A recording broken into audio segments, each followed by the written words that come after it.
Join us on this 4 miles kayak from Gloucester Docks to the Pilot Inn on the Gloucester and Sharpness Canal on the 10th of November 2023. Watch on to learn about the historic Gloucester Docks, logistics such as launch and landing locations and parking, the Sandbanks Optimal inflatable kayak and the Tootega Kinetic sit-on-top kayak that we used on this trip, what it's like to paddle one of the widest and deepest canals in the UK, and the history of the Gloucester and Sharpness Canal.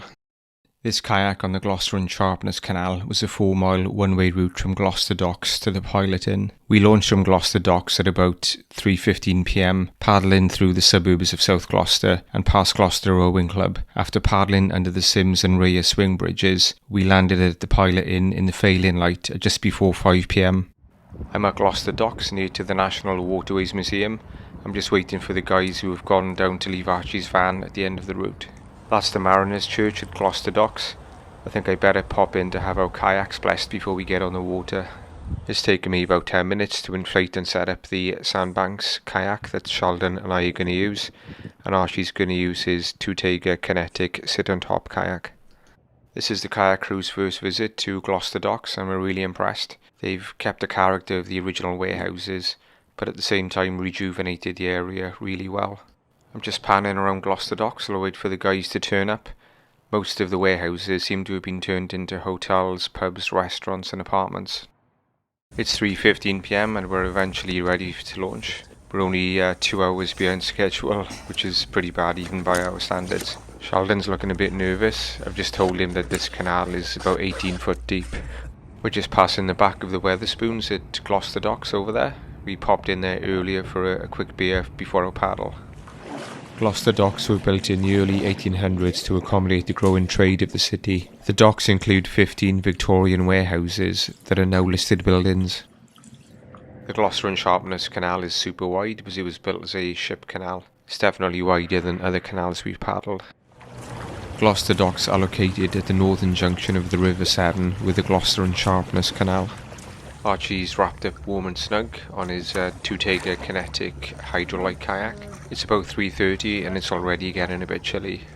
Sheldon and I were using a Sandbanks Optimal inflatable kayak made from drop stitch construction. This means that it inflates to a very high air pressure of 10 psi to 12 psi, so that it appears and performs very similar to a hard shell kayak.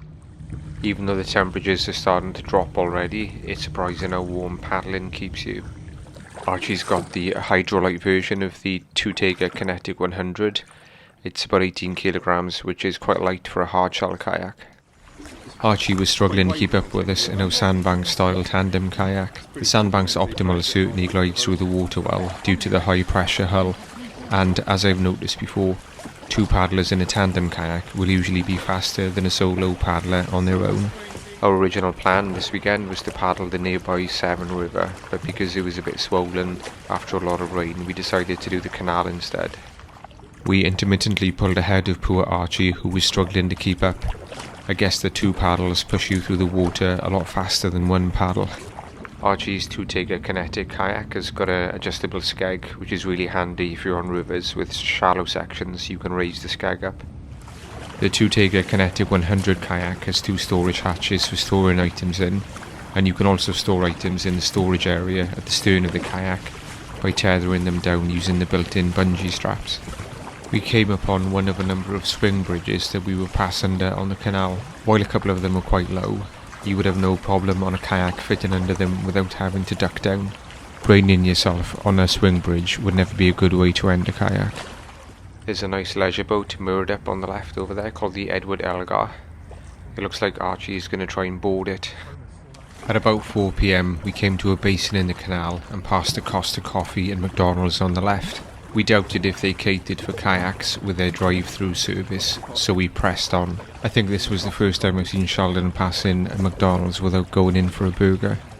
We came to the Sims swing bridge about halfway along the 4 miles route, passing a paddleboarder coming the other way. It's always nice to see fellow paddlers out on the water. The Gloucester and Sharpness Canal opened in 1827. At 86 foot wide, 18 foot deep and taking craft of 600 tons, it was the biggest canal in England, a true ship canal. The canal runs for 16 miles from Gloucester down to Sharpness. Our original plan on this day had been to kayak the 7.5 miles from Gloucester to Frampton-on-Severn. However, we launched so late from Gloucester that we had to do this shorter 4 miles kayak from Gloucester to the Pilot Inn instead. We won't go into the full reasons for why our plans went so astray, but suffice to say that it involved being behind schedule due to traffic delays, getting lost driving around Gloucester, and an unplanned stop at Wetherspoons in Gloucester before we set off. We love winter kayaking, but if you don't allow for how early dusk falls, then you can easily end up unintentionally paddling in the dark. The Sandbanks Optimal inflatable kayak that Sheldon and I used on this trip is a stable kayak which tracks well due to the slight V-shape to its hull. It also has a skeg that you slot onto the hull to further enhance tracking. The hull, the floor and the decks of the kayak are almost as firm as a hard shell kayak due to the very high pressure that it inflates to. When deflated, it packs away into a large carry bag that you can either wheel along using the built-in wheels or carry on your back as a backpack. This portability is extremely useful since it avoids the need for roof racks or trailers. We are big fans of drop stitch inflatable kayaks because they are very robust and perform similarly to hard shell kayaks. The Sandbanks Optimal kayak also comes in a shorter solo only version. That cat must be wondering why there's two idiots paddling past on a cold winter's evening. The Gloucester and Sharpness Canal is managed by the Canal River Trust. You require a waterways licence in order to paddle on the canal, and other canals managed by the Canal River Trust. If you join British Canoeing or Canoe Wales, then membership includes the waterways licence, and this seems to be the best way to get the licence.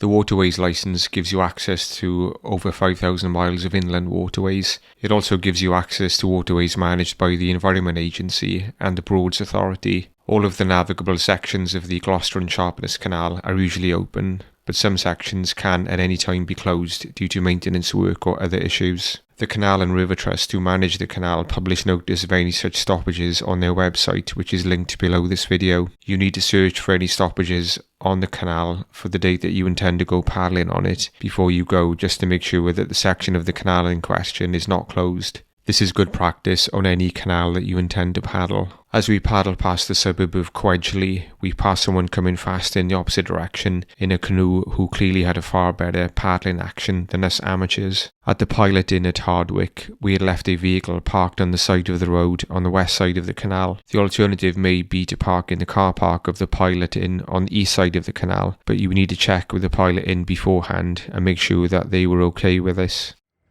We can see a barge coming down the canal directly ahead of us, so we better keep to the side. It looks a bit bigger than us. The Gloucester and Sharpness Canal is so wide that even if you do come across boats passing you on the canal, there's more than enough room to give them a wide berth. Remember that oncoming craft are meant to pass on the starboard or right hand side of each other. At Gloucester Docks, we had parked up at the Southgate Moorings car park, which is only a couple of 100 metres from where we launched, near to the National Waterways Museum. There's a large flock of geese honking away and flying overhead in the twilight.